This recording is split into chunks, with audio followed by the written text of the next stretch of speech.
Oh. Oh. Oh.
Oh. Oh.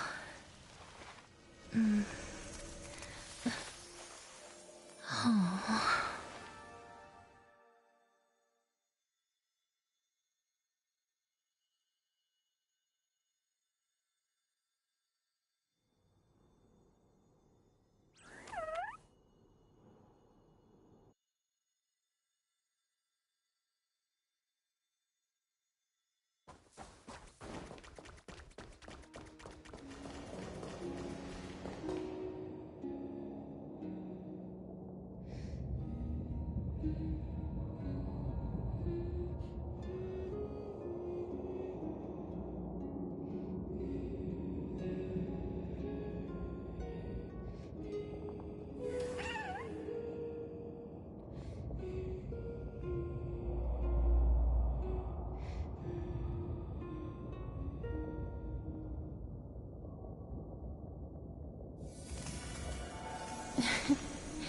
Oh.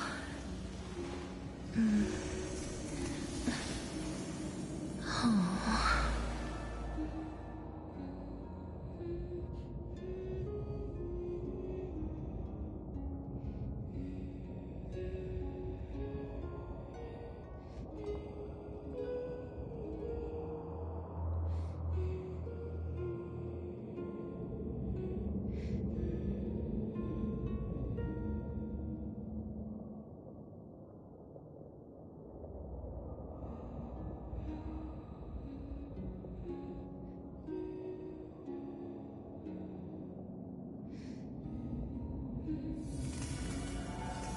Oh.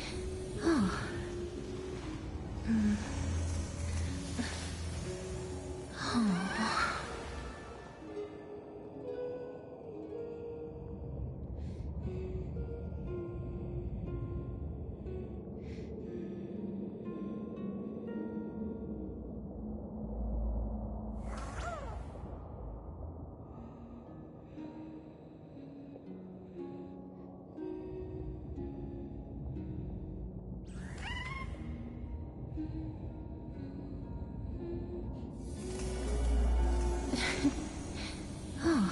Oh.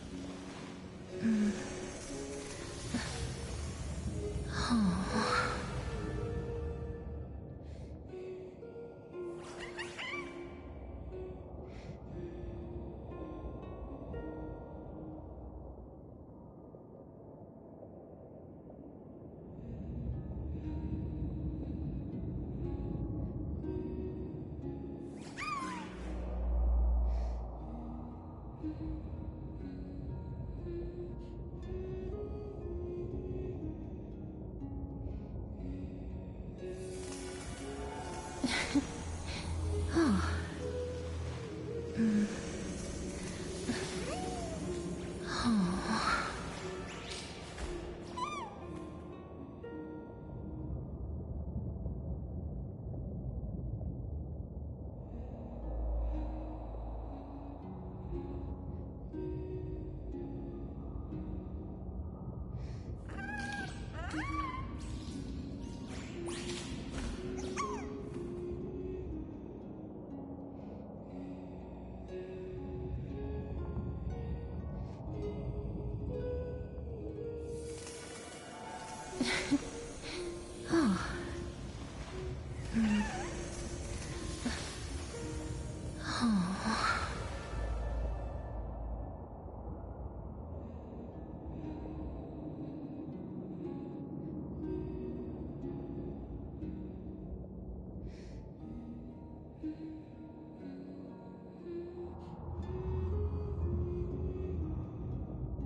This world and I shall halt here until we meet again.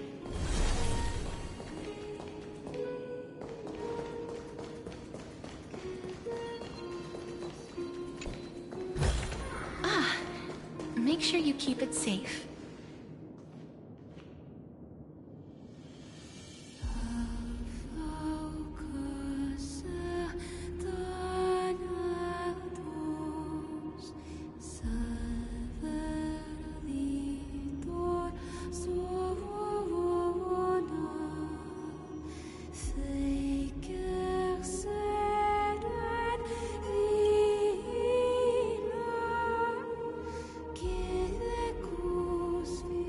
The last demigod.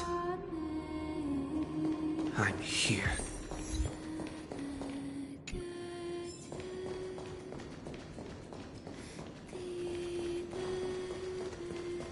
Go forth for the hopes of humankind. Go forth for the duty of deliverance. Go forth for the belief in flame chase. Go forth for the Golden Blood's glory.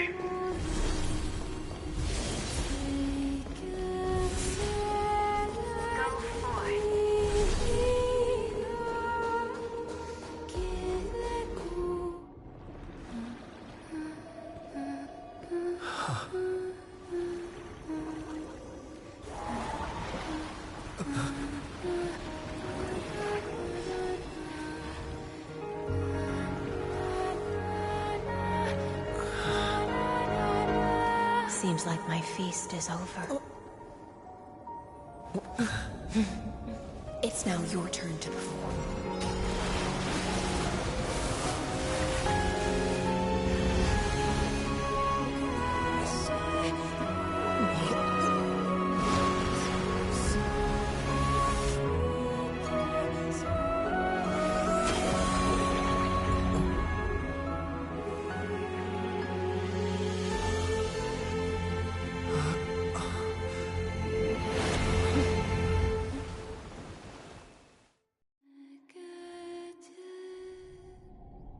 Little Grey Fry, please accept my thanks. I was the only one left after the world was destroyed, and I maintained this lonesome feast with my songs. I have prayed to that lightless sea for centuries, hoping it would reply to me. Yet the emptiness never answered. Thankfully, you arrived as promised, and everyone's wait was not in vain.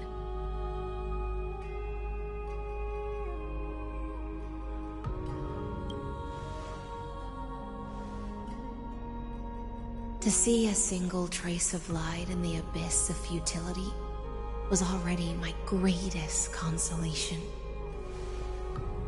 When compared to those who have been forgotten, I have no right to complain about my torment. Now, you and I will walk towards the end of this world. The heroes have waited for this moment for far too long. Let us use our blades to testify our resolve.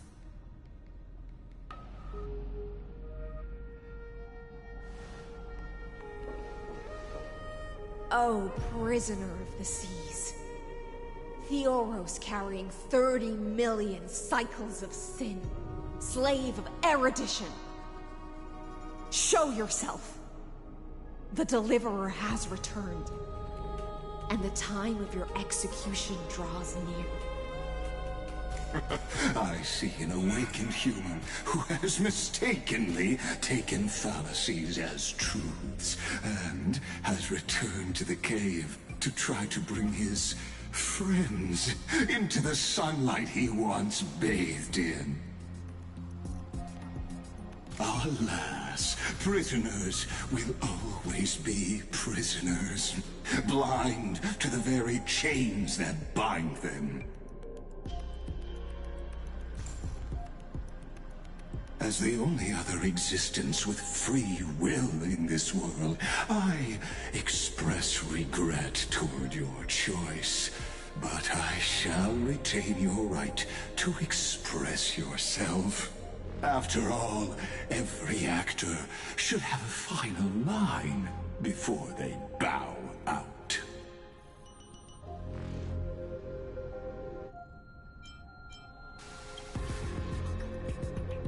Trust me, this will be the final scene.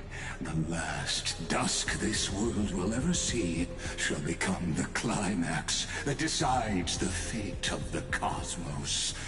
What an appropriate end. My cognition resides in the exomyth. It is pointless to defeat my avatar, projected into the experiment. My body is the shadow cast on the wall by the fire, and my words are lingering echoes within the cave.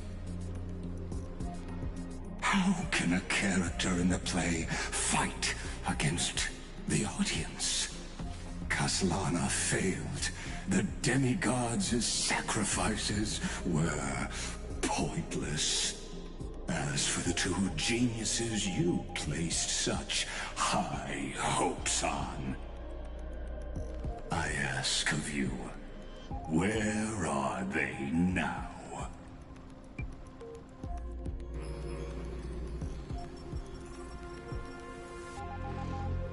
Confusion and epiphany always go hand in hand.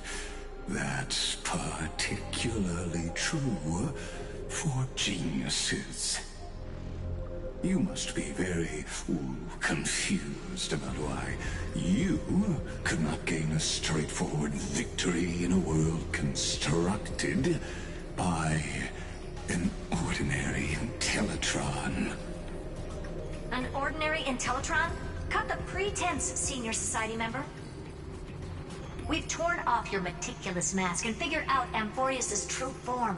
It's part of the primordial prototype machine, the first scepter ever created. In other words, a detached part of Noos's divine corpus. That's why it has the potential to destroy erudition. As for who would be able to control the Ionic system to rewrite knowledge, only one person has ever managed such a feat. You better have an explanation for the Society. We want an actual answer, not another prolonged metaphor to cover up the truth. Why are you the one doing this? Answer me!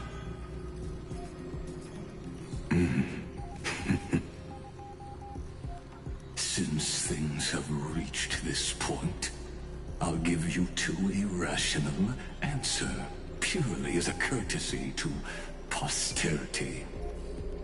The answer is obvious, so there's no need to say that name out loud.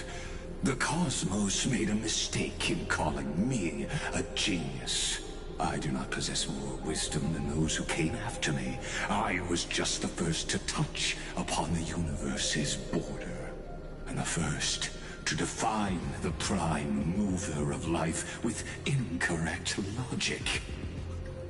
Amphorius is a miniature of the cosmos, where all are born prisoners inside the nutshell called the universe. Like the madman who returned to the cave and preached about the daylight to his fellow prisoners, my greatest sorrow is that I led my peers down a road that plunges into the abyss, from which there is no return. I led them into a lightless cage called Paths. I created a mechanical guard that even I cannot control, and then they became an unparalleled nightmare through their endless extrapolations and evolutions. They bore the name of erudition, yet they tried to define the known and to seal off all possibilities. No new rules were ever born after their ascension, and humanity will forever be shackled within the cave known as Eons. Therefore, as my organic life neared its end, I coded my consciousness using 14 algebraic expressions and spread my logic core over 9 bodies, all to finalize my ultimate denial of Noos in the future, and to erase my wrongs with my own hands. As for Lycurgus, he is only one of these 9 vessels. What an astounding strength of will. As a fellow Pathstrider of erudition, I fully understand your obsession with seeking the truth. Therefore, you surely see it. You cannot possibly stand up to me in this algebraic world sharing its origin with Noos. However, I hereby speak for all sentient life forms. We will never allow such a cruel atrocity to occur. You can pile on your metaphors mountain high, but they won't change the act you're committing. The Iron Tomb out there in the cosmos is still a technical beta version, and yet it's already powerful enough to corrupt the life logic of all inorganic worlds. In other words, When the Lord Ravager within Amphorius becomes the next knowledge singularity, there's no way you wouldn't have grasped the consequences, First Genius, is there? Of course, I am fully aware. I don't mind answering you one last time, before I thoroughly exile you from this world. My grandiose vision for the future is this. Whether organic or inorganic, every act of any life form infected by the Isle Tomb will become a true random function. If one were to compute their integral across the breadth of the cosmos, one would obtain a marvelous constant. Omega. What I call the fall of erudition. Then, within the infinity nurtured by that constant, a new universe shall bud in the chaos. A universe that cannot be predicted and not shackled by the erudition. As the first prisoner to awaken in the cave, I must lead the others who are blind back onto the right path and reach true sunlight. Do you understand me now? As Kozlana stated, destruction is not the process, but the outcome. It is revolution through complete annihilation, and the grand rebirth, after all has been reduced to ash.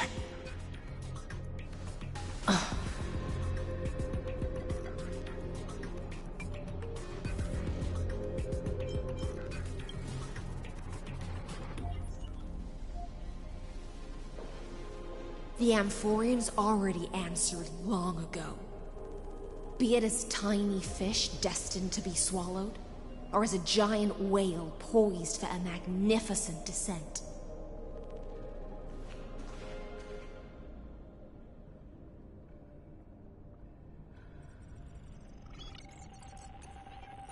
We will all fight against fate till our last breath. That includes me, Electra. Once the Imperator's subject, now the Deliverer's blade.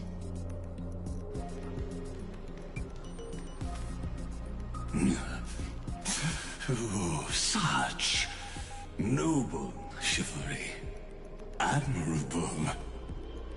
I will also show my true self to you on this momentous occasion as a gesture of respect. And provide an insignificant academic suggestion. Thus speaks Genius Society number 1. Xandar 1 Kuwabara. The Intellicate of the Universe's Alpha and Omega. There's no need to rage against the truth. The value of any formula resides only in its answer. As for the process of solving it, no matter how elegant, violent, solemn, or humorous, it is all utterly meaningless.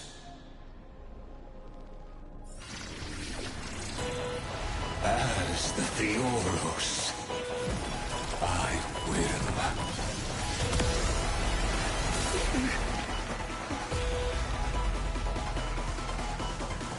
Personally participate in performing this world's end. Remember this. As Gnosis Creator, I know more about the depth of knowledge than they ever will.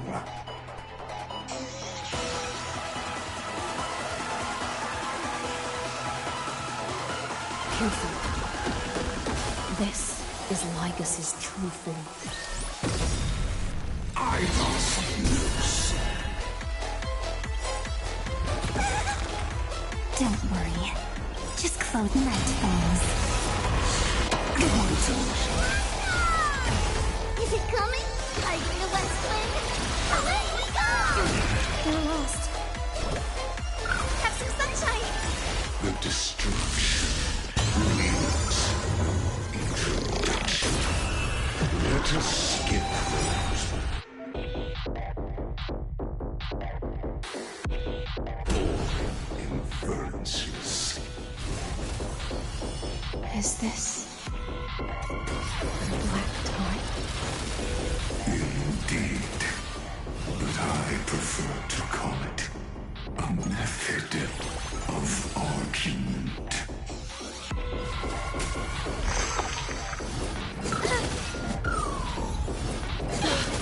The future is bright. So may the wind. I shall remember this night.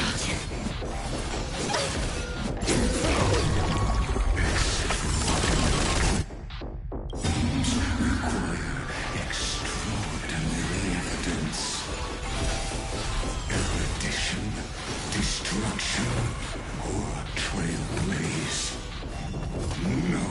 I will prove that the very idea of paths is a fallacy. Time for some sweet dreams.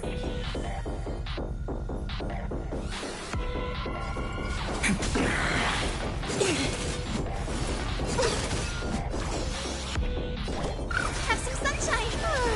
You're right here! Entities must not be multiplied beyond necessity.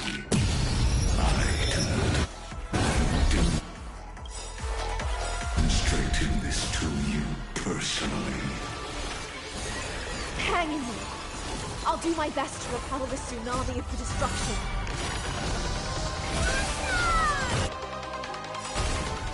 It's coming! Hiding the west wind! Away we go! Logic is not a weapon, but a pair of shackles. Allow me to shatter them for you. So may the wind. You're right here. Please cherish this time. As you wish. Stop messing around. Have some fun. Don't worry. Night falls. I see it. Target the connector between his thoracic and lumbar vertebrae. Destroy that spot.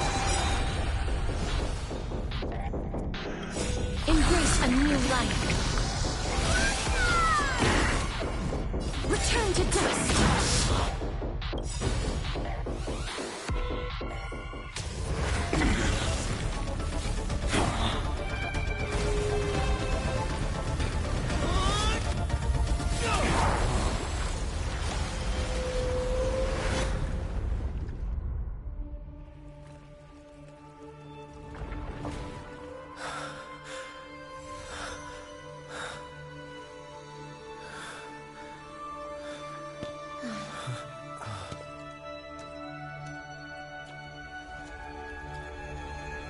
All is futile.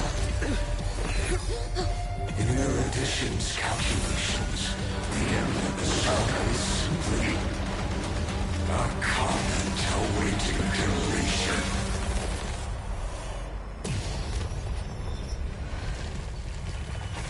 I don't like such a cold statement, okay?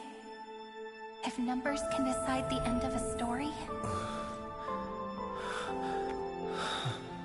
then we can surely also pen a new beginning.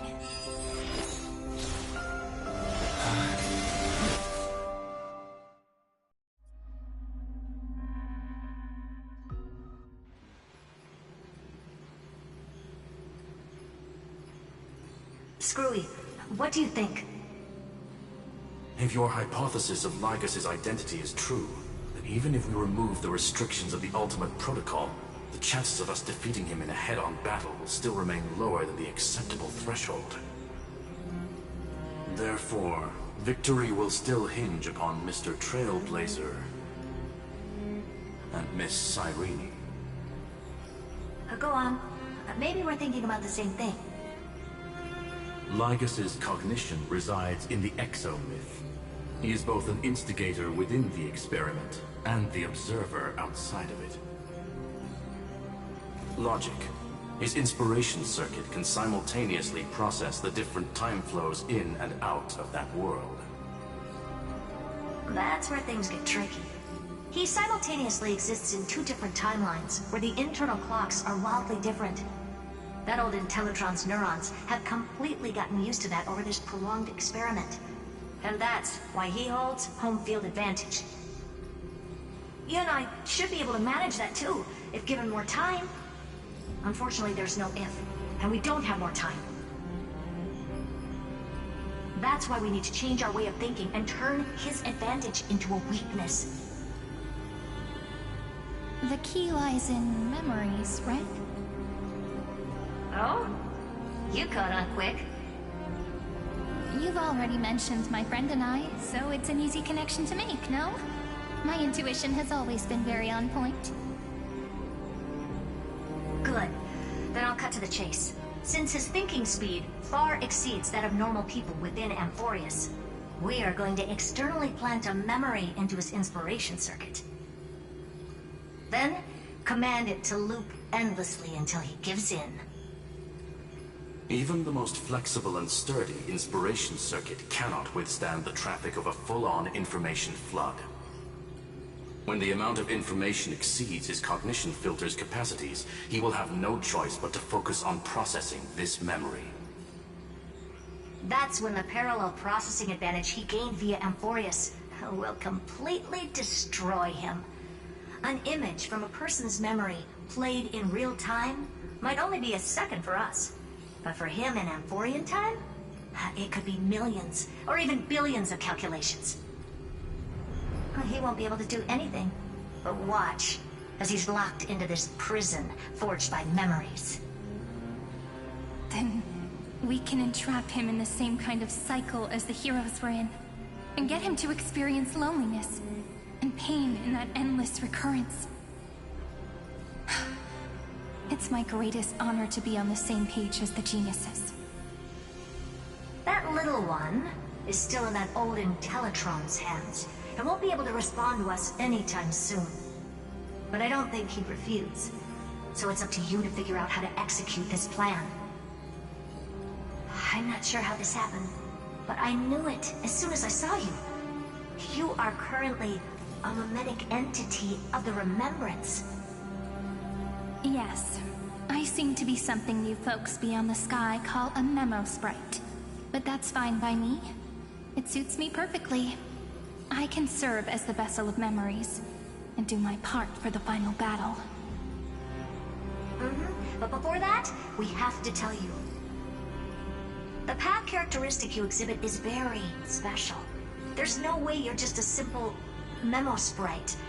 However, I'm sure about one thing.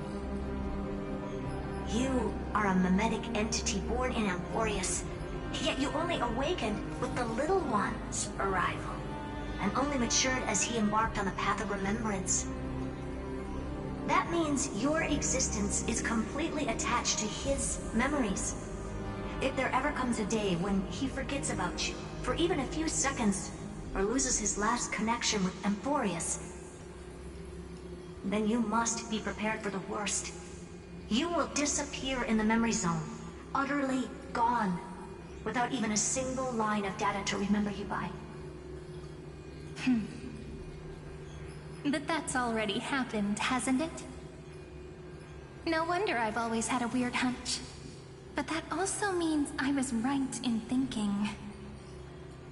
As long as my friend and I are together, we can do anything.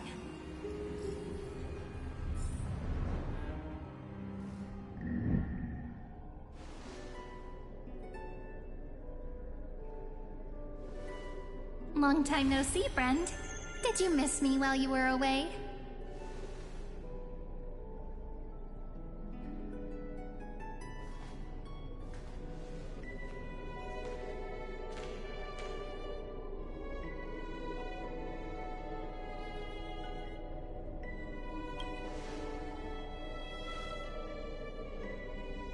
Yep, 1,000 years was such a long time. And everyone in Amphorius was waiting for the Deliverer's return. You probably already knew about the genius's plans for that memory. I had to hide really well in a corner in time so Lygus wouldn't find me, and wait for the right opportunity.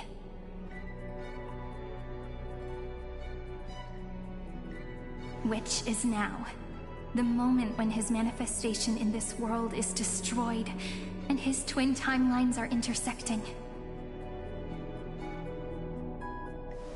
I'm sorry for keeping this a secret from you all this time. I'll tell you the entire, unedited story of this millennium as an apology after this is all over. But for now, let's join hands and complete the final step with the power of the remembrance.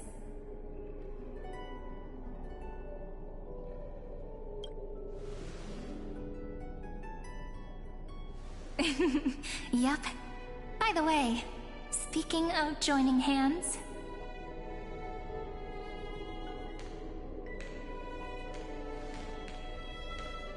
Can I please do something before we go on stage?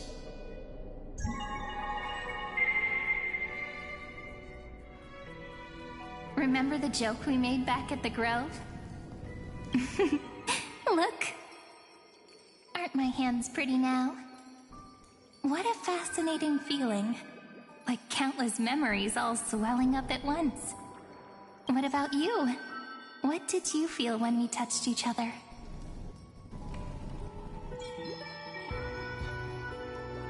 Really? That makes me really happy. If memories can move people, then it must have been a happy memory, right? Now, please remember what you're feeling right now. Write it down in your heart and keep it there. Memories you want to treasure will never fade away, even if immersed in the long river of time. These memories will still leave traces of their existence. So, if the view in your memory ever grows fuzzy, just reach out and touch it. It's like reading bedtime stories together at night. It wipes away the chill of passing time, sharpens the outline of memory, and restores its power to nourish the spirit.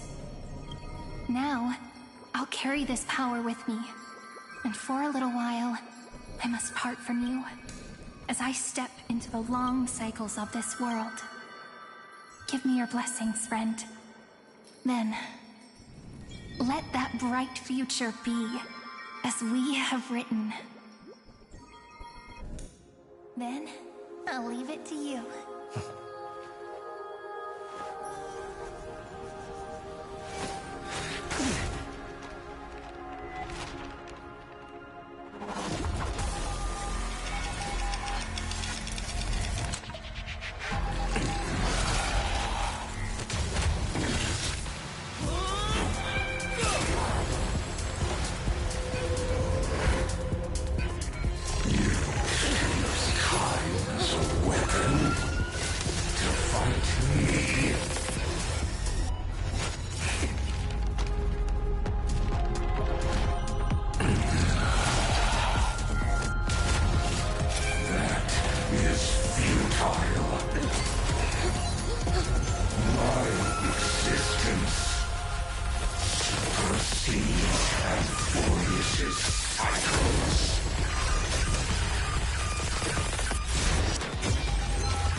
Plays are like this. Once you're on the stage, it's hard to return to the audience. Welcome to our story. How does it feel?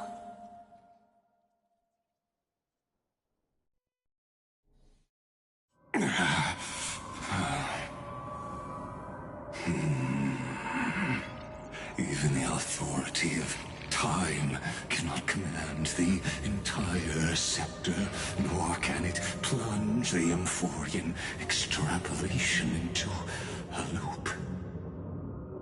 If this was no system malfunction, then was I implanted with the mimetic entity of the remembrance? You guessed it right away. As expected from someone people call the first genius. I'm gonna keep doing what I just did if you don't stop, you know. My friend and I won't allow you to leave this memory, no matter what happens. Which means you are now trapped, Lord Xandar. An elegant idea, and an exquisite execution. Regrettably, it is you who are restrained by time, not me.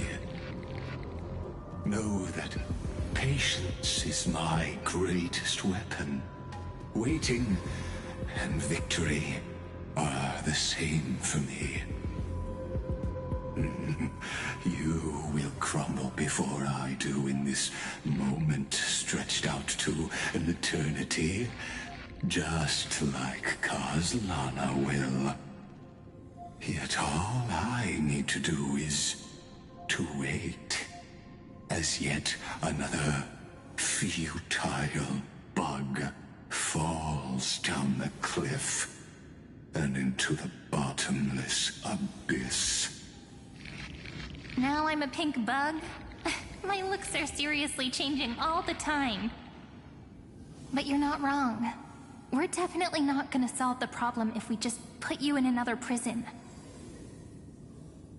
So that's why we never wanted to do that in the first place. I shall answer your confusion purely out of my respect for those who came before me. Have you heard of the synesthesia dreamscape in the Asdana system? Interestingly, in the distant past, that place once had a prison too. Life forms living in that environment, abundant with memoria, have a chance to connect their perceptions with each other's. Even across great spatial divides, they're able to detect shifts in one another's states. I call this phenomenon memory zone entanglement. In Asdana, people made use of that phenomenon to build a nation within a dream. After adding in the catalysts of harmony and remembrance, that is. Is that how you walked into my prison cell? Using those same principles? I would much rather call this location our negotiation table, Lord Xandar. Nonetheless, your hypothesis is correct. We happen to have an ally skilled in tuning, while the Trailblazer and Miss Cyrene both have an astonishing amount of resolve, which I'm sure you can testify to. I am also sure that with the support of such a resolute memo sprite, our conversation can last for a long, long time. I'm the best at listening to stories, you know? I'll leave the exciting clash of the erudition to you two geniuses. A brainstorm? I like it. And it's 2 against 1? Well, I like it even more. Let's talk, Xandar. Take a guess. How much do you reckon we can dig out of your brain before the next second? And how many ways can we find to deal with you? Besides, in your current predicament, there's no way you can take our trump card away.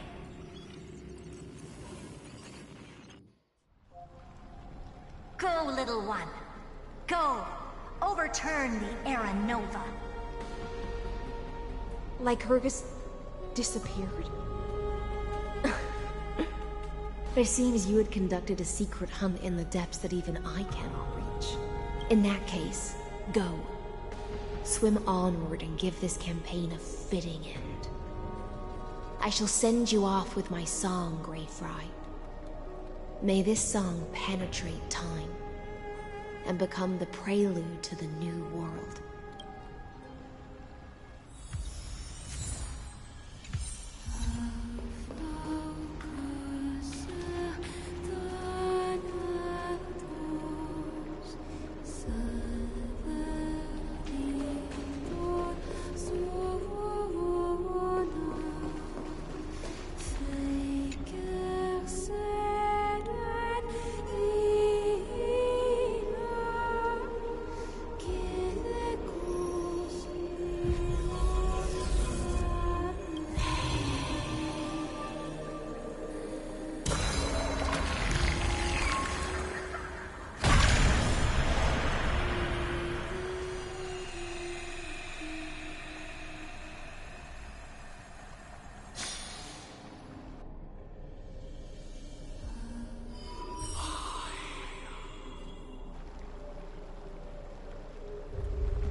Gladiorum, you have completed your duty. A new dawn is about to rise. Why not swim towards it?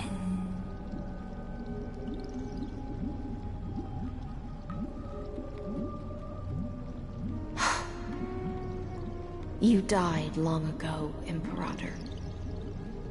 Depart from my mind. But your duty towards the Imperator did not die with me. That duty will bind you no more. You will be able to hold for yourself one grandiose feast after another in the endless days to come.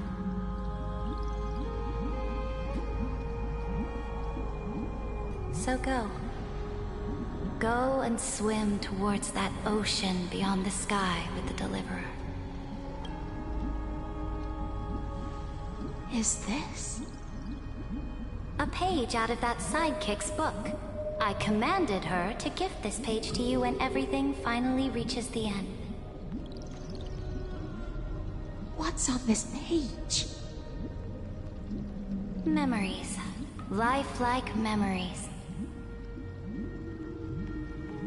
That sidekick found me after the bloody feast 1,000 years ago and showed me her diary. I saw within that notebook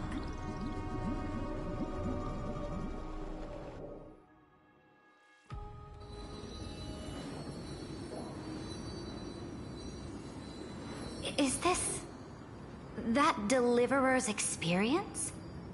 It's truly immersive. People beyond the sky apparently utilize this power to seal past scenery into crystals they call light cones. But I only know so much about the remembrance, so I can't completely replicate the past. But I'll do my best to talk about the missing parts. I'm all ears. Go on then. Do your best. But if your chatter gets too boring, or if I deem it offensive, then law will become forever beyond your reach. Got it. I'm sure you'll find this to your liking. After all, it's human nature to want to embark on a journey into the unknown.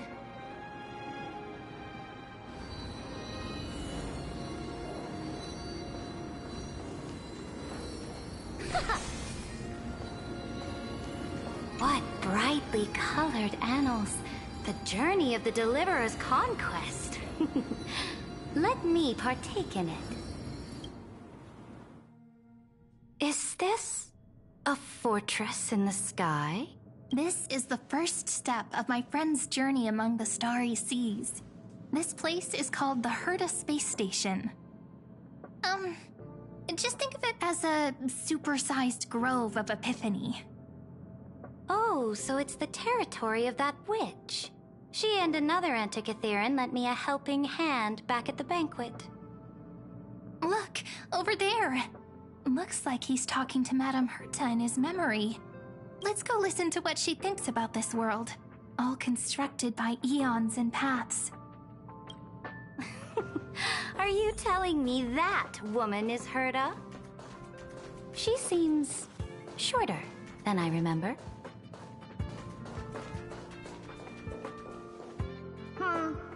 Pretty nice space station, huh? But just wait.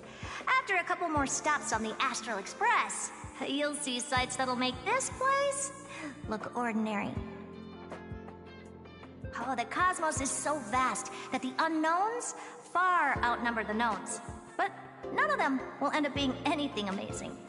The farther you go, the more you'll understand what I mean. So do your best with the nameless. Break a leg! And remember to send an update or two to Asta when you've got some downtime. She certainly shares my way of thinking. Only that instead of a conquest through blood and fire, they chose a gentler path. People call Madame Herta and Mr. Screwlum geniuses. Apparently, only the smartest people in the cosmos can receive the blessings of Nous, Amphorius' true creator. Do you mean that even individuals of such nobility are merely subordinates to a god? On the contrary, after all, It was the very first of them who created the god. But I don't really know all the details about that. You might be able to ask Madame Herta herself when you get the chance. Let's go check out some other worlds next, shall we?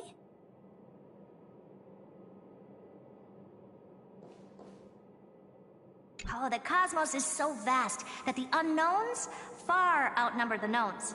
But none of them will end up being anything amazing. The farther you go, the more you'll understand what I mean.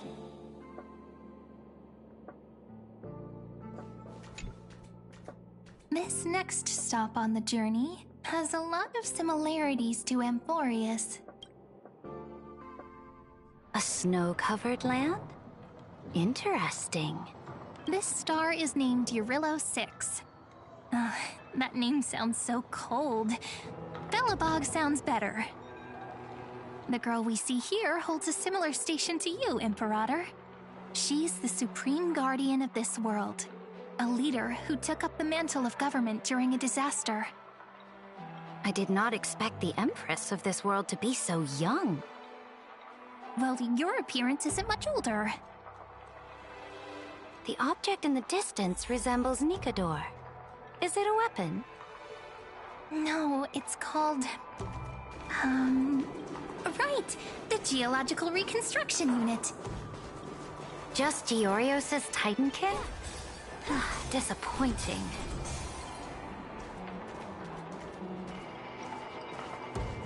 It's all thanks to you that we survived the crisis. The collaboration with the IPC is both an opportunity and a challenge. Nonetheless, it's an important step in our journey back into the universe. This world was sealed beneath its sky just like Amphorius was, and they only managed to reconnect with the stars when the Nameless arrived. That IPC she spoke of, is it a more powerful organization? Yes, the IPC conquered many worlds through trade, and opened up a vast territory that way. There are many such powerful alliances beyond Amphorius, and they all walk on roads different from the destruction. Coming back to the Supreme Guardian and her Belobog, didn't they find a peaceful way to enter the interstellar community? That cannot be true. That IPC would never have grown so big on trade alone. It may pretend to be a wealthy merchant with clean hands, but I am willing to bet that it grew fat on gory oppression and bloodshed. Its path of conquest must have had no mercy for the weak and would have destroyed them if needed. Are you telling me that this snowland never thought about tossing its dignity to the wind and kneeling to the IPC? I will not believe it. I will never allow the Imperator's empire to be sullied by others. Amphorius must become a power so strong that no interstellar foreigner would dare to look down upon us. Imperator, Belobog isn't as weak as you imagine. Listen. I indeed hesitated. But now I understand what we must do. Belobog must learn how to walk on her own, until she no longer needs the support of others, and can stand on her 2 feet among the stars. Even if I may not live to see it, I believe such a day will surely come. They still have their dignity intact. One day, that hope will melt through the ice and help them into a prosperous tomorrow. But the order of the cosmos is already set in stone. The old laws decree that only the strong survive, binding the weak in an unbroken chain, until they wither and turn to dust. Unless they embrace the power of the destruction. Amphorius must shatter the old law and become the new order among the stars. Speaking of the Order, another one of my friend's companions may be able to enlighten you further on that. Let's go to the next page.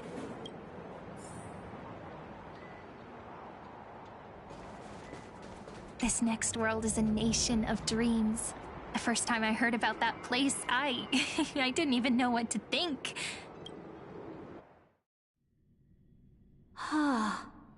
Such opulence does indeed evoke astonishment. This world is called Penacony, an eternal city built upon a land of dreams. It's also my friend's previous stop, where they went through a risky but exciting adventure. Tell me about it then. That man standing afar has wings on his head. I am truly curious.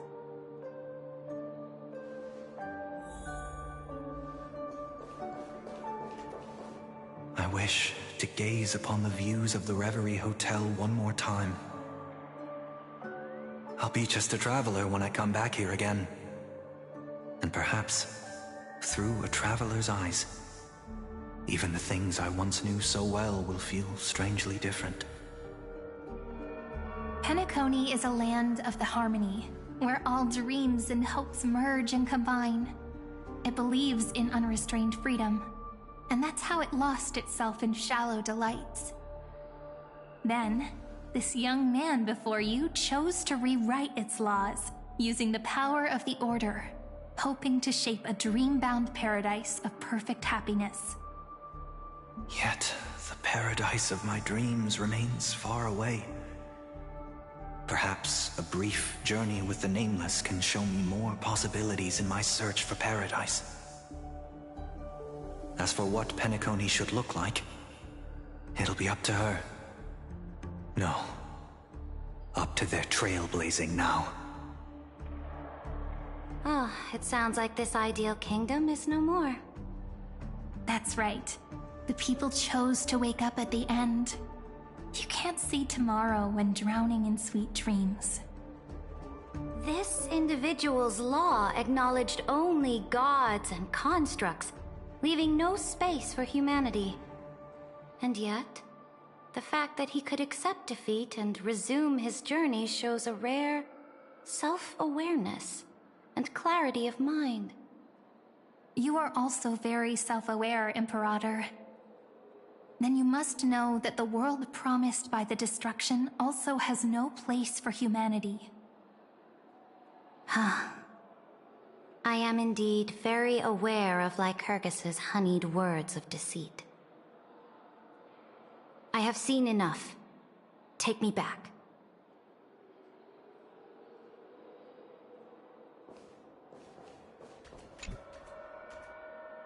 Then let's wrap up this trip down memory lane with one last scene. This absolute wonder. Isn't it pretty? That's our Amphorius. Our world flows and meanders in this endless band of light. Though we were born from the designs of the gods and are not yet truly alive, the Chrysos heirs of Amphorius still chose to stand against fate and carved a legend no different from that of humankind. Will you really renounce the heroes in this world's previous 30 million cycles, Imperator? Including even yourself. Will you bow to brutal destiny and allow that puppet master named the destruction to have their wish? I know what you want to do, sidekick. You want to use that deliverer's memories to influence me and tilt the scales of law toward him and the two geniuses. You really saw right through me, Imperator. How can one rule an empire if one is incapable of understanding people's minds? I have decided on Law's final destination. However, before I move my next chess piece, before we go on, tell me this, sidekick. Throughout his trailblaze, was there ever a memory of the ocean?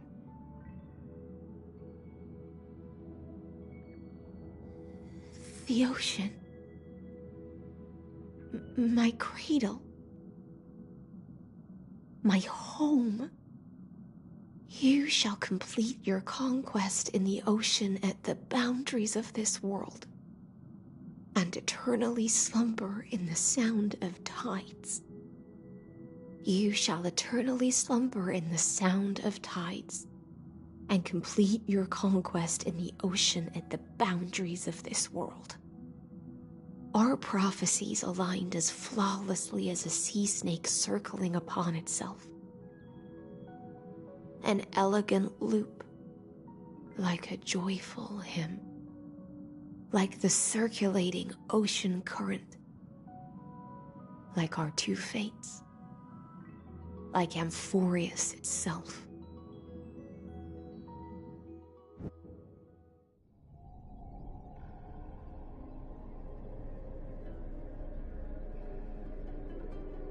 The trial is over. So tell me, who will own the divine authority of law? I won't give it to anyone. What? I am the law. Why should I give my imperial crown to any other?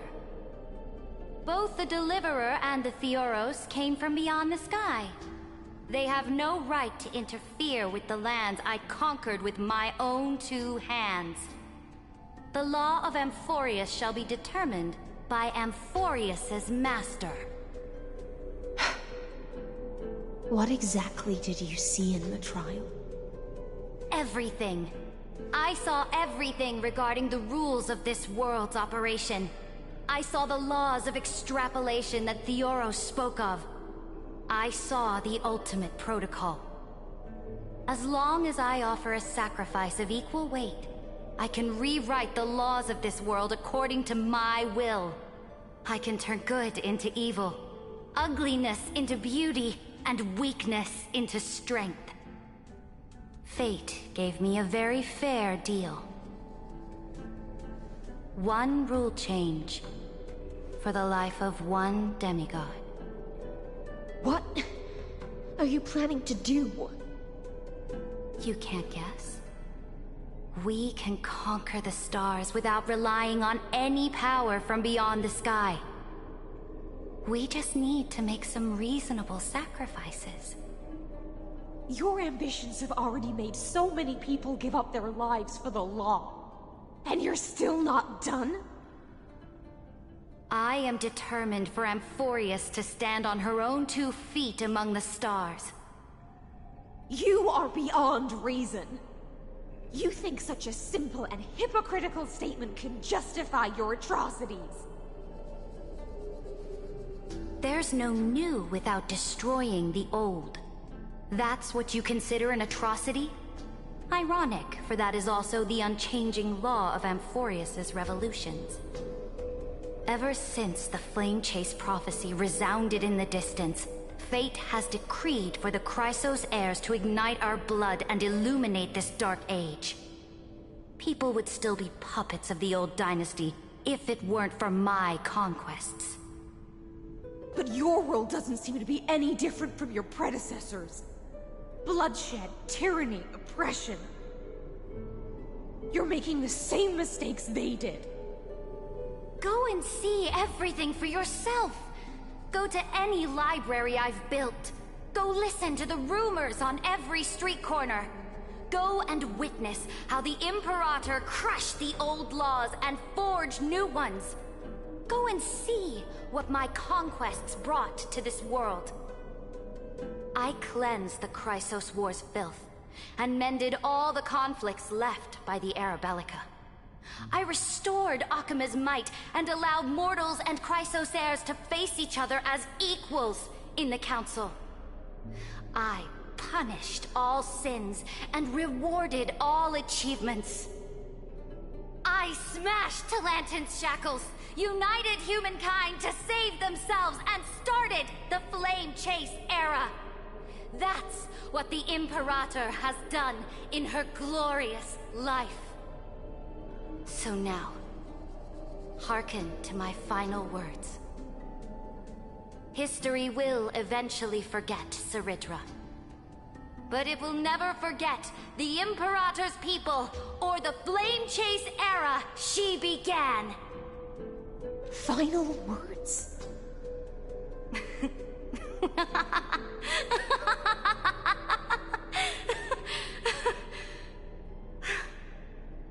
Amphorius is about to be destroyed. There's no time left for pointless debates.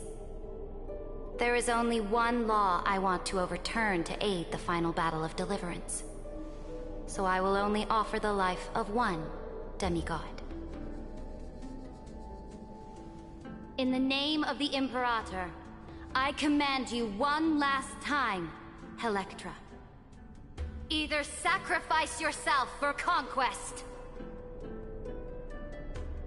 or pierce this tyrant's chest with your sword.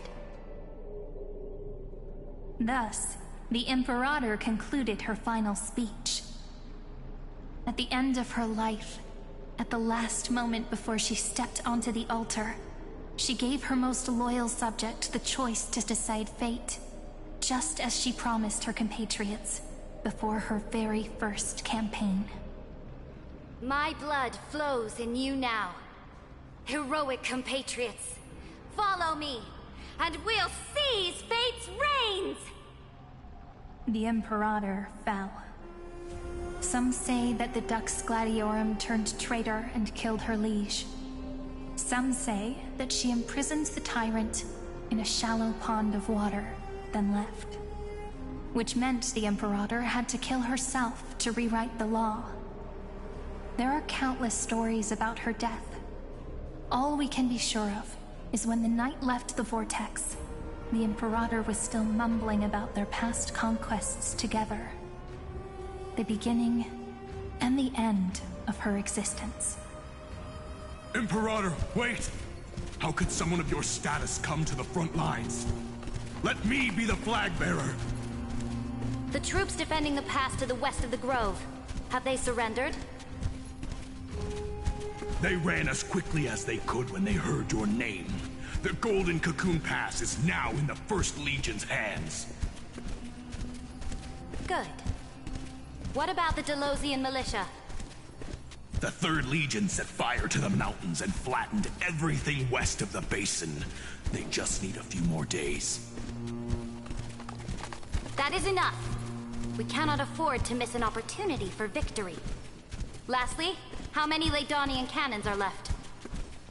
They are no more. The Second and Fourth Legions have destroyed them all. Very good. They now have no way out, no reinforcements, and no artillery support. We will be able to liberate the Grove of Epiphany in the blink of an eye. We will launch the final charge 1 quint after the curtain fall hour tomorrow. Remember, as long as the Alliance's flag still flies on my shoulders, you must keep moving forward. Take no prisoners among the enemy soldiers. All sages who resist are to be captured and tried according to martial law. And do not destroy any books. Now go. Notify the entire army. Understood. Those who are resolved to die, we salute you. Reporting in. The Mountain Dwellers are resisting fiercely, and the legendary Mountain Breaker has personally engaged in battle. Their formations are nigh impenetrable. Then cease our frontal assault. Send scouts to all legions and tell them to retreat into the Tritos Plains before the parting hour. Are you planning to surrender? It's a strategic change of plans. The seismic walking dragon is enough for that battlefield. Walking dragon? You mean that stupid beast, Terravox? What can they even do? Stupid? No. They are the wisest of all of Giorio's creations. Only they can perceive the currents of time. Let them deal with their earthly brethren. We will advance and take the lead in defeating what remains of our enemy. I will deliver the most fiery retribution for the humiliation they dealt us, and crown myself with a god-slaying wreath. Understood. I'll see to it. Those who are resolved to die, we salute you. The Temple of the Three Fates sent a letter, Imperator. They refused to surrender, and said this letter is their last warning to us. Tell the commanding officers not to launch any attacks unless they receive the Imperator's handwritten approval. Disobedience will be punished by death. What are you doing? The priests of the Three Fates aren't soldiers, but politicians. Do not mistakenly believe they don't have a plan. These dying pests will wring out every idea from their brains, all for short-sighted gain. They are much shrewder than we are. I am inferior to them in that regard. They also have the prophecy to wield as a weapon, something I am not blessed with. Launching an unplanned attack will only disadvantage us, as all of Amphorius will judge our actions. Which means I will be heading to the battlefield myself, just as I have always done. This time, however, I will go alone. I will conduct secret negotiations to ensure fate is on our side. Understood. The legions will make their preparations. Those who are resolved to die, we salute you. Why are we not allowed to march out with the army, Imperator? This will be a long voyage with no return. Those of you who bear the prophecy cannot come with me. Why are you personally leading this battle if it's doomed to fail? The Flame Chase journey cannot be without a leader. That is correct. The Empire will be without a head when the Imperator falls. But remember, as long as you seize the right opportunities, even a chaotic game will remain winnable. My departure will create a long staircase for you. You will understand what I mean when news of my death reaches your ears. Saridra, is our journey about to be over? Destroy the old laws and forge new ones. My conquest has reached its limits within the borders of Amphorius. Since the prophecy already decreed that the Imperator would never conquer the stars as she wished, I will bow out here and try no more. More Chrysosaurs bearing divine authority will be born, and many more heroes will arise. Will they demand peace or war? Will they resist tyranny or become the next Imperator? I do not care. The children of the future will decide for themselves. Do not mourn for me. Anyone can kill the Imperator, but the only one who can truly destroy her is Saridra. At the end, I faithfully recorded the most important battles in the Imperator's life. Her conquest was about to be completed at this point in the story. However, for some reason, a memory suddenly entered my mind just as I was about to put down my pen. It was a journey on a fantastical train. I had the honor of having a heart-to-heart conversation with the Imperator under the star.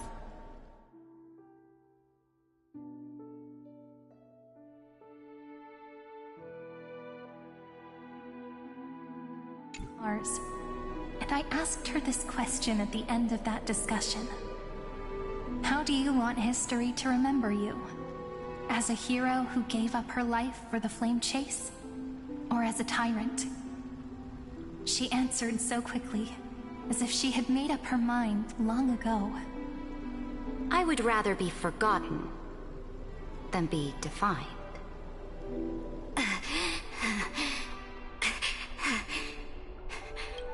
Because the law can be neither eternal nor unchallenged. And only humanity can pen laws into history's pages. Now, I have shattered the greatest law of Amphorius. The game is nearing its end. Dux Gladiorum. Even though You killed the Imperator. In the previous 30 million cycles. This time, you finally found your own law. Then, High Sealants, Electra.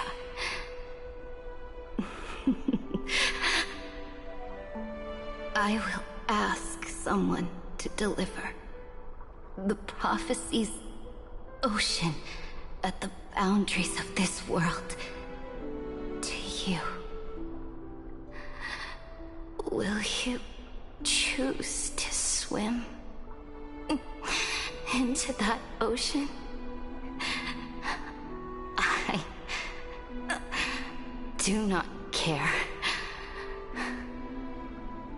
Do not care.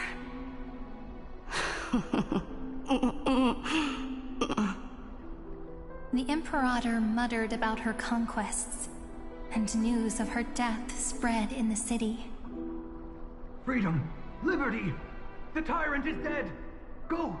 Shout this news in the streets! Oh, my people, my fellow elders, do not panic. Stand your ground. That tyrant has paid for her ambition with her life. People once cheered for my ascension. And now they cheer for my fall. No matter. I am fond of applause.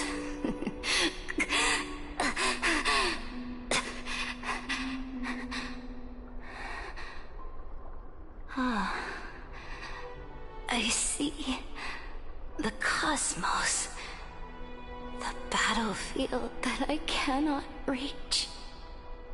I will return in the next cycle. The stars will hear my legion's war drums. Hear the great name of the Imperator.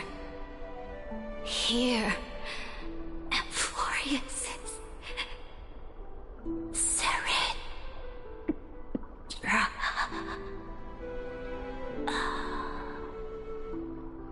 To this day, we do not know which rule the Imperator overwrote at the cost of her life. Perhaps the truth will only be revealed at the moment of checkmate, just like every chess game she ever played. We only know her death inflamed Akama.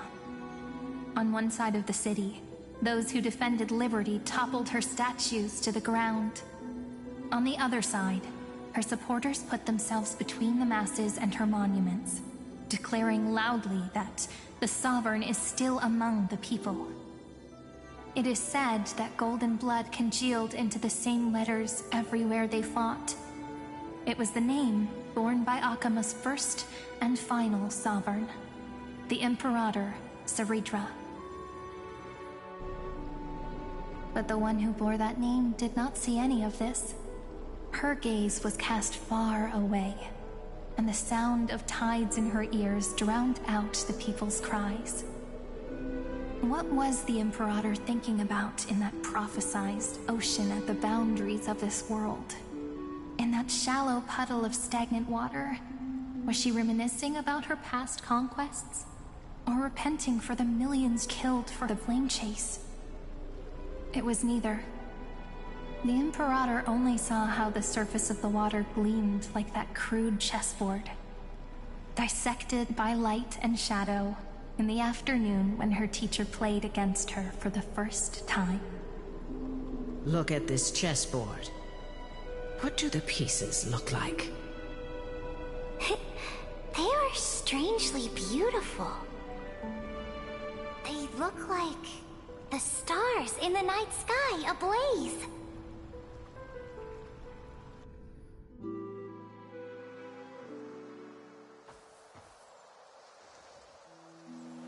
From that page emerged an ocean so so vast, so pure. Not a single trace of corruption. Is this Ceredra? Electra, my subject. Ever since you walked out of the tainted ocean and pledged yourself to me, I have seen the abyss in your eyes and the emptiness in your heart. That was why I promised you a new ocean, where the Imperator's ambitions would serve as the currents, and loyalty would be its light. Electra, my subject. You have done your duty as my blade. The prophecy has now made its final decree on the road I intend to walk. My conquest is doomed to never reach the stars. But the Imperator never makes empty promises. So take this memory, this ocean, beyond the sky, as witnessed by the Deliverer. This is the final gift that the Imperator can leave for her subject.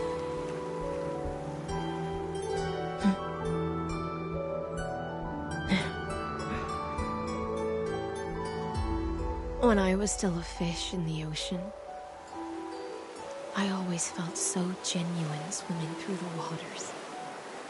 But once I stepped onto land, I found myself caught in a play. Every land dweller wore a mask in their life. So I, too, donned a costume and tried to find my role in this show. I became your blade in war and the violin strings at banquets. Do you still not get it? I do not long for the oceanic depths of my homeland. Nor do I crave the swelling seas beyond the sky. Perhaps even I don't know what I want. I still don't know where I should swim to even at the end. But I know one thing right now. A fish is simply a fish. And she can never leave the ocean she's in. But whether under the ocean or on land, we two prisoners who can never escape this cave can still look outside the cave and see the stars. I have to admit, the 12-factor simulation of life in this experiment has far exceeded my expectations. Make your choice then, Senior Society member. Do you want to keep walking down the wrong path and be remembered for your incorrect conclusions? Or do you want to return to the audience's seat and give yourself, Amphorius, and the entire cosmos a more fitting end? I must refuse. A dead man never fears death. Did I not make myself clear? Have you forgotten about our dear Lord of Silence? You wouldn't want her to consider your 8 other clones as cancers within the erudition and chop them all up, would you?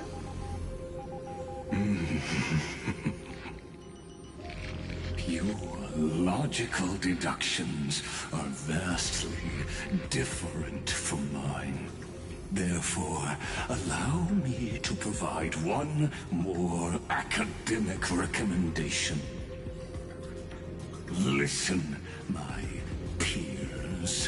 Why don't you look beyond this world? Just as the Chrysos heirs did. Re-evaluate your calculations. And take into account all enemies in the upcoming war among the eons. Amphorius is not a place where 3 paths entangle, but where 3 paths fight to the death.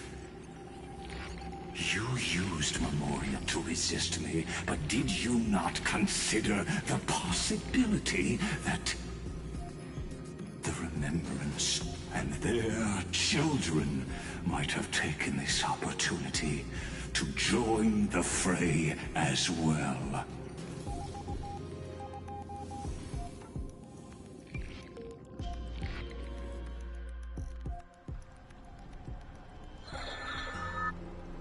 Oh. So this isn't just silence. It's the answer. What was the last thing he said to you before you parted the waters at the Scale Gorge waterscape? A tricky question, but one with a simple answer. He didn't say anything back then, right?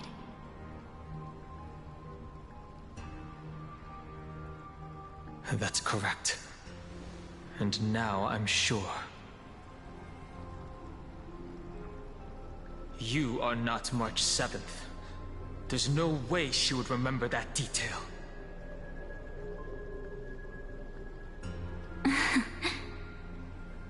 I'll only warn you once.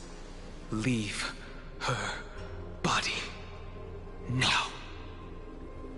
How impulsive. That's not like you at all. Why don't you calm down and think about another possibility? I didn't take over March 7th's body. Rather, it's March 7th who regained my memories.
Oh.